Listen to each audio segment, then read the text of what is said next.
ಒಂದು ಕಲ್ಪನೆಯನ್ನು ವಾಸ್ತವವಾಗಿ ಪರಿವರ್ತಿಸಲು ಏನು ಬೇಕು ಎಂದು ನೀವು ಎಂದಾದರೂ ಕೇಳಿದ್ದೀರಾ? ಈ ಯಶಸ್ಸುಗಳು ಶುದ್ಧ ಪ್ರತಿಭೆಯನ್ನು ಆಧರಿಸಿವೆಯೇ ಅಥವಾ ನಮ್ಮ ಕನಸುಗಳನ್ನು ಸಾಧಿಸಲು ಸಹಾಯ ಮಾಡುವ ಯಶಸ್ವಿ ಪಾಕವಿಧಾನವಿದೆಯೇ? ವಾಸ್ತವವಾಗಿ ಪ್ರತಿಯೊಂದು ಮಹಾನ್ ಯಶಸ್ಸಿನ ಕಥೆಗಳು ಬದ್ಧತೆ, ದೃಢನಿಶ್ಚಯ ಮತ್ತು ವಿಫಲರಾಗಲು ಮತ್ತು ಮತ್ತೆ ಏರಲು ಇಚ್ಛೆಯನ್ನು ಆಧರಿಸಿವೆ ಎಂದು ನಾನು ಗಮನಿಸಲು ಬಯಸುತ್ತೇನೆ. ನೀವು ಯಶಸ್ಸಿನ ಸಾರಾಂಶವನ್ನು ಮಾತ್ರ ನೋಡುತ್ತೀರಿ. ಯಶಸ್ವಿ ಉದ್ಯಮಿ ಅಥವಾ ಉದ್ಯಮಿ, ತಂತ್ರಜ್ಞಾನ ದೈತ್ಯ, ಕ್ರೀಡಾಪಟು, ಸಾಮಾಜಿಕ ಕಾರ್ಯಕರ್ತ ಯಶಸ್ಸಿಗೆ ಬೆಲೆಯಿದೆ ಎಂದು ನಿಮಗೆ ತಿಳಿದಿಲ್ಲ. ಈ ಜನರೆಲ್ಲರೂ ಕಾಲೇಜು ತೊರೆದರು, ವೈಫಲ್ಯದ ನಂತರ ಮತ್ತೆ ಪ್ರಾರಂಭಿಸಲು ಹೆಣಗಾಡಿದರು, ಅಥವಾ ಅನೇಕ ಬಾರಿ ತಳಿಸಿದ ನಂತರ ಹೊಸದಾಗಿ ಪ್ರಾರಂಭಿಸಿದರು. ಈ ಜೀವನವನ್ನು ಬದಲಾಯಿಸುವ ಕಥೆಗಳು ಯಾವುದೇ ಮನುಷ್ಯನನ್ನು ತೊರೆಯುವವನನ್ನಾಗಿ ಮಾಡುವ ಕ್ಷಣಗಳಿಂದ ತುಂಬಿವೆ. ಆದಾಗ್ಯೂ ಈ ನಾಯಕರಲ್ಲಿನ ಶ್ರೇಷ್ಠತೆಯನ್ನು ವ್ಯಾಖ್ಯಾನಿಸುವ ಅಂಶವೆಂದರೆ ಅವರ ವಿರುದ್ಧ ಅಡೆತಡೆಗಳ ಹೊರತಾಗಿಯೂ ತಮ್ಮ ಗುರಿಗಳನ್ನು ಸಾಧಿಸುವ ಅವರ ದೃಢನಿಶ್ಚಯ. ಇಲ್ಲಿ ನಾವು ಅಸಾಧಾರಣ ಪ್ರದರ್ಶಕರಾಗಿ ಮಾರ್ಪಟ್ಟ ಸಾಮಾನ್ಯ ವ್ಯಕ್ತಿಯ 15 ಅಸಾಧಾರಣ ಕಥೆಗಳನ್ನು ಅನ್ವೇಷಿಸಲಿದ್ದೇವೆ. ಯಶಸ್ವಿ ಜನರ ಸ್ಫೂರ್ತಿದಾಯಕ ಅನುಭವಗಳನ್ನು ಅರ್ಥಮಾಡಿಕೊಳ್ಳಲು ಅವರ ಎಲ್ಲಾ ಕಥೆಗಳು ಸಹಾಯಕವಾಗಿವೆ, ವಿಶೇಷವಾಗಿ ಅವರು ಸವಾಲುಗಳನ್ನು ಭವಿಷ್ಯದ ಯಶಸ್ಸಾಗಿ ಪರಿವರ್ತಿಸುವ ದೃಢನಿಶ್ಚಯ. ಸ್ಫೂರ್ತಿ ಪಡೆಯಲು ಸಿದ್ಧರಿದ್ದೀರಾ? ಅವರ ಭರವಸೆ ಮತ್ತು ವಿಜಯದ ಕಥೆಗಳು ಜೀವನ ಪರ್ಯಂತದ ನಿರೂಪಣೆಯಾಗಿದ್ದು, ಇದು ಅನೇಕರನ್ನು ಹೊಸ ನಿರ್ಣಾಯಕ ಯಶಸ್ಸಿನ ಹಾದಿಗಳಿಗೆ ಪ್ರೇರೇಪಿಸಿದೆ. ಆದ್ದರಿಂದ ಅವುಗಳನ್ನು ಕಂಡುಹಿಡಿಯೋಣ. 1. Steve jobs. ಯಾವುದೇ ಪರಿಚಯದ ಅಗತ್ಯವಿಲ್ಲದ ಆಪಲ್ ಎಂಬ ಪ್ರಸಿದ್ಧ ಬ್ರಾಂಡ್ ಅನ್ನು ಬೆಳಕಿಗೆ ತಂದ ಪ್ರಸಿದ್ಧ ವ್ಯಕ್ತಿಗಳಲ್ಲಿ ಸ್ಟೀವ್ ಜಾಬ್ಸ್ ಒಬ್ಬರು. ಅವರು ಮೊದಲ ಸೆಮಿಸ್ಟರ್ ನಂತರ ಕಾಲೇಜನ್ನು ತೊರೆದರು ಮತ್ತು ಅಟಾರಿಗೆ ಹೋಗಿ ತಮ್ಮದೇ ಆದ ಕಂಪನಿಯನ್ನು ಪ್ರಾರಂಭಿಸಲು ಹಣವನ್ನು ಉಳಿಸಿದರು. ಅದರ ನಂತರ ಪ್ರತಿಭಾವಂತ ಎಂಜಿನಿಯರ್ ಸ್ಟೀವ್ ವೋಜ್ನಿಯಾಕ್ ಅವರೊಂದಿಗೆ ಅವರು 1976ರಲ್ಲಿ ಆಪಲ್ ಅನ್ನು ಸ್ಥಾಪಿಸಿದರು.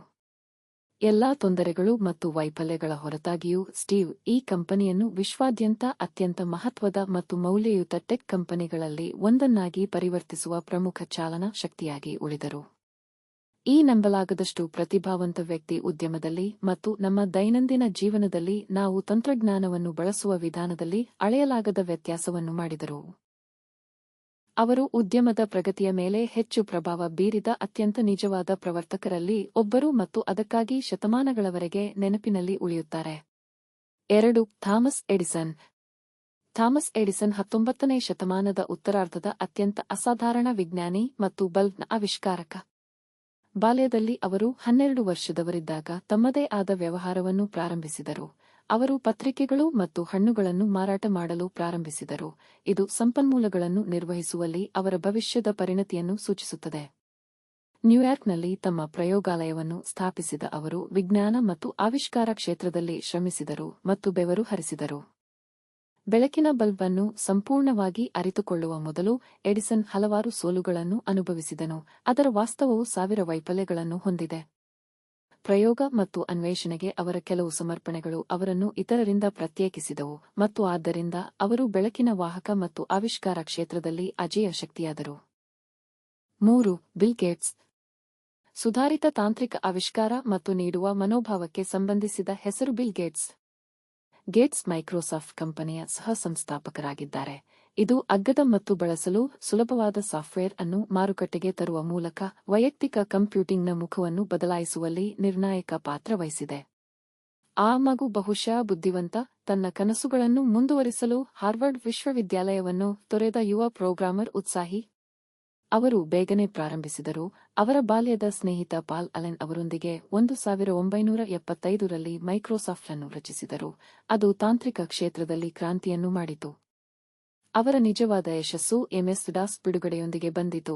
ಇದು ನಂತರ ವೈಯಕ್ತಿಕ ಕಂಪ್ಯೂಟಿಂಗ್ನ ವ್ಯಕ್ತಿತ್ವವನ್ನು ಬದಲಾಯಿಸಿದ GUI ಆಧಾರಿತ ಆಪರೇಟಿಂಗ್ ಸಿಸ್ಟಮ್ ವಿಂಡೋಸ್ಗೆ ಪದವಿ ಪಡೆಯಿತು. ಆದರೆ ಗೇಟ್ಸ್ ಅವರ ಹಾದಿಯು ಕೆಲವು ಅಡೆತಡೆಗಳಿಲ್ಲದೆ ಸಾಗಲಿಲ್ಲ. ಶೈಶವಾವಸ್ಥೆಯಲ್ಲಿ ಮೈಕ್ರೋಸಾಫ್ಟ್ ಕಾನೂನು ಪ್ರಕರಣಗಳು ಮತ್ತು ತೀವ್ರ ಪೈಪೋಟಿಯಿಂದ ಸವಾಲನ್ನು ಎದುರಿಸಿತು. ಆದರೆ ಗೇಟ್ಸ್ ಅವರ ನಾಯಕತ್ವದ ಚಿಂತನೆ ಮತ್ತು ವ್ಯವಹಾರ ಕೌಶಲ್ಯಗಳು ಕಂಪನಿಯನ್ನು ಏರಲು ಅನುವು ಮಾಡಿಕೊಟ್ಟವು. ಅವರು ಪರಿಪೂರ್ಣತಾವಾದಿಯಾಗಿದ್ದರು ಮತ್ತು ಕಠಿಣ ಪರಿಶ್ರಮದಿಂದ ಎಂದಿಗೂ ತಪ್ಪಿಸಿಕೊಳ್ಳಲಿಲ್ಲ ಅಥವಾ ತಂಡವನ್ನು ಮಿತಿಗಳಿಗೆ ಮತ್ತು ಅದರಾಚೆಗೆ ತಳ್ಳಲಿಲ್ಲ. ಅವರೆಲ್ಲರೂ ಪ್ರತಿ ಮೇಜಿನ ಮೇಲೆ ಬಿಸಿ ಹೊಂದುವ ದೃಷ್ಟಿಕೋನವನ್ನು ನೆನಪಿಸಿಕೊಳ್ಳುತ್ತಾರೆ. ಅದನ್ನು ಸ್ವಲ್ಪ ತಪ್ಪಾಗಿ ಉಲ್ಲೇಖಿಸಬಹುದಾದರೂ ಇಂದು ಅಂತಹ ದೃಷ್ಟಿಕೋನವು ಕೆಲಸ, ಕಲಿಕೆ ಮತ್ತು ಸಂವಹನದ ಜಗತ್ತನ್ನು ಗಮನಾರ್ಹವಾಗಿ ಪರಿವರ್ತಿಸಿದ ಕ್ರಾಂತಿಯಾಗಿದೆ. ಗೇಟ್ಸ್ ಮೈಕ್ರೋಸಾಫ್ಟ್ನಿಂದ ನಿವೃತ್ತರಾಗಲು ನಿರ್ಧರಿಸಿದಾಗ ಅವರು ತಮ್ಮ ಸ್ಥಾನಮಾನವನ್ನು ಲೋಕೋಪಕಾರಿಯಾಗಿ ಬದಲಾಯಿಸಲು ಯೋಚಿಸಿದರು. ತಮ್ಮ ಅಂದಿನ ಪತ್ನಿ ಮೆಲಿಂಡಾ ಅವರೊಂದಿಗೆ ಅವರು ಬಿಲ್ ಮೆಲಿಂಡಾ ಗೇಟ್ಸ್ ಫೌಂಡೇಶನ್ ಅನ್ನು ರಚಿಸಿದರು. ಇದು ವಿಶ್ವದ ಅತಿದೊಡ್ಡ ಖಾಸಗಿ ಚಾರಿಟಬಲ್ ಫೌಂಡೇಶನ್ ಎಂದು ಮತ ಚಲಾಯಿಸಲ್ಪಟ್ಟಿತು. ಪ್ರತಿಷ್ಠಾನವು ತುಂಬಾ ಸಕ್ರಿಯವಾಗಿದೆ ಮತ್ತು ಪ್ರಪಂಚದಾದ್ಯಂತದ ಸಮಸ್ಯೆಗಳನ್ನು ಪರಿಹರಿಸಲು ಕೊಡುಗೆ ನೀಡುತ್ತದೆ. ಇದು ಆರೋಗ್ಯ, ಶಿಕ್ಷಣ ಮತ್ತು ಬಡತನದಂತಹ ಸಮಸ್ಯೆಗಳನ್ನು ವ್ಯವಹರಿಸುತ್ತದೆ.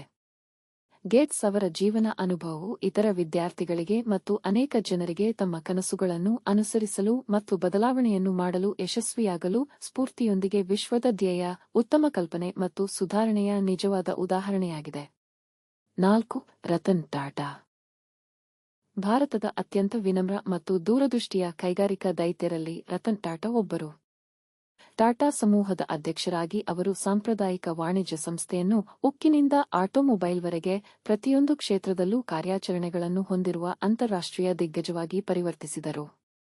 ಆದಾಗ್ಯೂ ತಮ್ಮ ಯಶಸ್ಸನ್ನು ನಿರ್ಮಿಸಲು ತಮ್ಮ ಕುಟುಂಬದ ಪ್ರೀತಿಯ ಮೇಲೆ ಅವಲಂಬಿತರಾಗಿದ್ದ ಅನೇಕ ಶ್ರೀಮಂತ ಉದ್ಯಮಿಗಳಿಗೆ ವಿರುದ್ಧವಾಗಿ ಟಾಟಾ ಬಾಯಲ್ಲಿ ಬೆಳ್ಳಿ ಚಮಚದೊಂದಿಗೆ ಜನಿಸಲಿಲ್ಲ. ಅವರು ಟಾಟಾ ಸ್ಟೀಲ್ನ ಕಾರ್ಯಾಚರಣೆಯ ಮೌಲ್ಯ ಸರಪಳಿಯಲ್ಲಿ ಅತ್ಯಂತ ಕೆಳಮಟ್ಟದಲ್ಲಿ ತಮ್ಮ ವೃತ್ತಿಜೀವನವನ್ನು ಪ್ರಾರಂಭಿಸಿದರು. ಕಂಪನಿಯ ಕ್ರಿಯಾತ್ಮಕ ಜ್ಞಾನವನ್ನು ತಳಮಟ್ಟದಿಂದ ಒಟ್ಟುಗೂಡಿಸಿದರು. ಈ ಗಳಿಸಿದ ಜ್ಞಾನವು ಉದ್ಯಮದಲ್ಲಿ ಮತ್ತು ಕಾರ್ಯಪಡೆಯಲ್ಲಿ ಅನುಭವವನ್ನು ಪಡೆಯಲು ಸಹಾಯ ಮಾಡಿತು. ರತನ್ ಟಾಟಾ ಅವರ ನಾಯಕತ್ವದಲ್ಲಿ ಟಾಟಾ ಗ್ರೂಪ್ ಕೂಡ ಅದ್ಭುತ ಕೈಗಾರಿಕಾ ಬದಲಾವಣೆಯನ್ನು ಕೈಗೊಂಡಿತು. ಜಾಗ್ವಾರ್ ಲ್ಯಾಂಡ್ ರೋವರ್ ಮತ್ತು ಕೊರಸ್ ಸ್ಟೀಲ್ನಂತಹ ಅನೇಕ ಮಹತ್ವದ ಒಪ್ಪಂದಗಳಲ್ಲಿ ಅವರು ಪ್ರಮುಖ ಪಾತ್ರ ವಹಿಸಿದ್ದರು. ಇದು ಭಾರತೀಯ ಉದ್ಯಮವನ್ನು ವಿಶ್ವ ಭೂಪಟದಲ್ಲಿ ಇರಿಸಿತು. ಆದಾಗ್ಯೂ ಅವರನ್ನು ಎದ್ದು ಕಾಣುವಂತೆ ಮಾಡುವ ಸಂಗತಿಯೆಂದರೆ ಅವರ ಹೆಚ್ಚಿನ ಕೆಲಸವು ಸಾಮಾಜಿಕ ಒಳಿತು ಮತ್ತು ಸಾಮಾಜಿಕ ಪರಿಹಾರಗಳನ್ನು ಗುರಿಯಾಗಿಸಿಕೊಂಡಿದೆ. ಅವರು ಟಾಟಾ ನ್ಯಾನೋ ಎಂಬ ಕಾರನ್ನು ಪರಿಚಯಿಸಿದರು. ಇದು ಬೀದಿಯಲ್ಲಿರುವ ವ್ಯಕ್ತಿಗೆ ಕಾರು ಹೊಂದಲು ಕೈಗೆಟುಕುವ ಮಾರ್ಗವಾಗಿದೆ. ಯೋಜನೆಯ ಮೇಲೆ ಪರಿಣಾಮ ಬೀರುವ ಅನೇಕ ಸವಾಲುಗಳ ಹೊರತಾಗಿಯೂ ಯೋಜನೆಯ ದೊಡ್ಡ ಸಮುದಾಯಕ್ಕೆ ಸೇವೆ ಸಲ್ಲಿಸುವ ಅವರ ಉತ್ತಮ ಉದ್ದೇಶವನ್ನು ಎಲ್ಲರೂ ಅರ್ಥಮಾಡಿಕೊಂಡರು. ರತನ್ ಟಾಟಾ ಒಬ್ಬ ಮಹಾನ್ ಉದ್ಯಮಿ ಮಾತ್ರವಲ್ಲ, ನೈತಿಕ ನಾಯಕ ಮತ್ತು ಲೋಕೋಪಕಾರಿಯೂ ಹೌದು.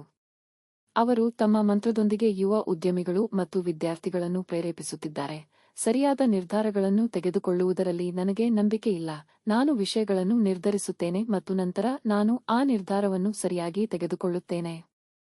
ಒಬ್ಬರು ಎಲ್ಲಿಂದ ಬೇಕಾದರೂ ಬರಬಹುದು. ಯಶಸ್ಸಿಗೆ ಜನ್ಮ ನೀಡುವುದು ನಿಮ್ಮ ಸವಲತ್ತು ಅಲ್ಲ, ಆದರೆ ನಿಮ್ಮ ಮೌಲ್ಯ, ನಮ್ರತೆ ಮತ್ತು ಪ್ರಪಂಚದ ಮೇಲೆ ಪರಿಣಾಮ ಬೀರಲು ನಿಮ್ಮ ವ್ಯವಹಾರವನ್ನು ನೀವು ಹೇಗೆ ಬಳಸುತ್ತೀರಿ ಎಂದು ಅವರು ಸಾಬೀತುಪಡಿಸುತ್ತಾರೆ. 5. Elon Musk. ಆಧುನಿಕ ಆವಿಷ್ಕಾರಕನ ಈ ವಿವರಣೆಗೆ ಸೂಕ್ತವಾದ ವ್ಯಕ್ತಿ ಎಲೋನ್ ಮಸ್ಕ್. ಅವರನ್ನು ನಿಜ ಜೀವನದ ಐರನ್ ಮ್ಯಾನ್, ಟೋನಿ ಸ್ಟಾರ್ಕ್ ಎಂದು ಕರೆಯಲಾಗುತ್ತದೆ. ಈಗ ನಮ್ಮ ಪೀಳಿಗೆಯ ಪ್ರಮುಖ ಉದ್ಯಮಿಗಳಲ್ಲಿ ಒಬ್ಬರೆಂದು ಪರಿಗಣಿಸಲ್ಪಟ್ಟ ಎಲೋನ್ ಮಸ್ಕ್ ಅವರು ಇಂದು ಇರುವ ಸ್ಥಳಕ್ಕೆ ತಲುಪಲು ಸುಲಭವಾದ ಮಾರ್ಗವನ್ನು ಹೊಂದಿರಲಿಲ್ಲ. ದಕ್ಷಿಣ ಆಫ್ರಿಕಾದಲ್ಲಿ ಜನಿಸಿದ ಮಸ್ಕ್ ತನ್ನ ಬಾಲ್ಯದಲ್ಲಿ ದೀನದಲಿತನಾಗಿದ್ದನು ಮತ್ತು ಹಲವಾರು ಬಾರಿ ಬೆದರಿಸಲ್ಪಟ್ಟನು. ಅವರು ಸುಧಾರಿತ ಜೀವನಕ್ಕಾಗಿ ಯುಎಸ್ಗೆ ವಲಸೆ ಹೋದರು ಮತ್ತು ಪೆನ್ಸಿಲ್ವೇನಿಯಾ ವಿಶ್ವವಿದ್ಯಾಲಯದಲ್ಲಿ ಅಧ್ಯಯನ ಮಾಡುವ ಯೋಜನೆಯನ್ನು ರೂಪಿಸಿದರು. ಆದಾಗ್ಯೂ ಅವರು ಉತ್ತಮ ವ್ಯವಹಾರ ಮನೋಭಾವದ ವ್ಯಕ್ತಿಯಾಗಿದ್ದರು.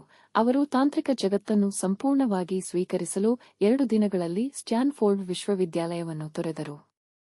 ಅವರ ಮೊದಲ ಕಂಪನಿಗಳು ಜಿಪ್ 2 ಮತ್ತು ಪೈಪಾಲ್ ಮೂಲಕ ಅವರು ತಮ್ಮ ಸಂಪತ್ತನ್ನು ನಿರ್ಮಿಸಿದರು.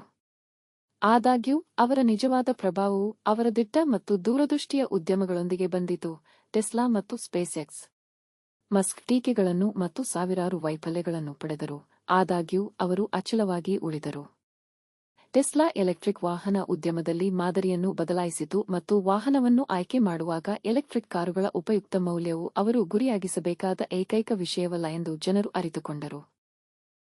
ಆದಾಗ್ಯೂ ಸ್ಪೇಸ್ ಎಕ್ಸ್ ವಿಶಾಲವಾದ ಗುರಿಗಳನ್ನು ಹೊಂದಿತ್ತು ಅಥವಾ ಹೊಂದಿರಬಹುದು ಮತ್ತು ಪರಿಗಣಿಸಲು ಸಮಯ ತೆಗೆದುಕೊಂಡರೆ ಅಕ್ಷರಶಃ ನಕ್ಷತ್ರಗಳಿಗೆ ಏರುತ್ತಿತ್ತು. ಇದೇ ಮೊದಲ ಬಾರಿಗೆ ಖಾಸಗಿ ಕಂಪನಿಯೊಂದು ಅಂತಾರಾಷ್ಟ್ರೀಯ ಬಾಹ್ಯಾಕಾಶ ನಿಲ್ದಾಣಕ್ಕೆ ಬಾಹ್ಯಾಕಾಶ ನೌಕೆಯನ್ನು ಕಳುಹಿಸಿದೆ. ಎಲೋನ್ ಮಸ್ಕ್ ರೂಪಿಸಿದ ಭವ್ಯ ಯೋಜನೆ ಬಾಹ್ಯಾಕಾಶವನ್ನು ಗೆಲ್ಲಲು ಮಾತ್ರ ಸೀಮಿತವಾಗಿಲ್ಲ, ಆದರೆ ಬಾಹ್ಯಾಕಾಶ ಜೀವನಕ್ಕಾಗಿ ಪ್ರಗತಿಪರ ಕಲ್ಪನೆಯನ್ನು ರಚಿಸುವಲ್ಲಿಯೂ ಇದೆ. ಅವರು ಮಂಗಳ ಗ್ರಹಕ್ಕೆ ಜನರನ್ನು ಕಳುಹಿಸಲು ಯೋಜಿಸಿದ್ದಾರೆ, ಇದರಿಂದಾಗಿ ಮಾನವಕುಲವನ್ನು 2 ಗ್ರಹ ಪ್ರಭೇದಗಳನ್ನಾಗಿ ಮಾಡುತ್ತದೆ. ಅವನು ಪಾತ್ರ ಮತ್ತು ಸತ್ಯಾಸತ್ಯತೆಯ ಕೆಲವು ಸಂಘರ್ಷಗಳನ್ನು ಹೊಂದಿದ್ದಾನೆ, ಜೊತೆಗೆ ಹೆಚ್ಚಿನ ಕೋಪವನ್ನು ಹೊಂದಿದ್ದಾನೆ. ಆದರೂ ನಾವೀನ್ಯತೆ ಮತ್ತು ತೀವ್ರಗಾಮಿ ಆಲೋಚನೆಗಳ ಬಗೆಗಿನ ಅವರ ಉತ್ಸಾಹವು ಪ್ರಪಂಚದಾದ್ಯಂತದ ವಿದ್ಯಾರ್ಥಿಗಳನ್ನು ತಮ್ಮ ಕನಸುಗಳನ್ನು ಅನುಸರಿಸಲು ಮತ್ತು ಸಾಕಷ್ಟು ಅಪಾಯಗಳನ್ನು ತೆಗೆದುಕೊಳ್ಳಲು ಪ್ರೇರೇಪಿಸುತ್ತದೆ. ಅದಕ್ಕಾಗಿಯೇ ಮಸ್ಕ್ ಅವರ ಜೀವನ ಕಥೆ ಮತ್ತು ಅಸಾಧ್ಯವಾದದ್ದನ್ನು ಯೋಚಿಸಲು ಮತ್ತು ಸವಾಲು ಮಾಡಲು ಪ್ರಯತ್ನಿಸುವ ಅವರ ವಿಧಾನವು ಸೃಜನಶೀಲತೆಯ ವಿಶಿಷ್ಟ ಉದಾಹರಣೆಗಳಾಗಿವೆ. ನಿಮಗೆ ಈ ವಿಡಿಯೋ ಇಷ್ಟ ಆಗಿದ್ದರೆ ದಯವಿಟ್ಟು ನಮ್ಮ ಚಾನೆಲ್ ಅನ್ನು ಸಬ್ಸ್ಕ್ರೈಬ್ ಮಾಡಿಕೊಳ್ಳಿ.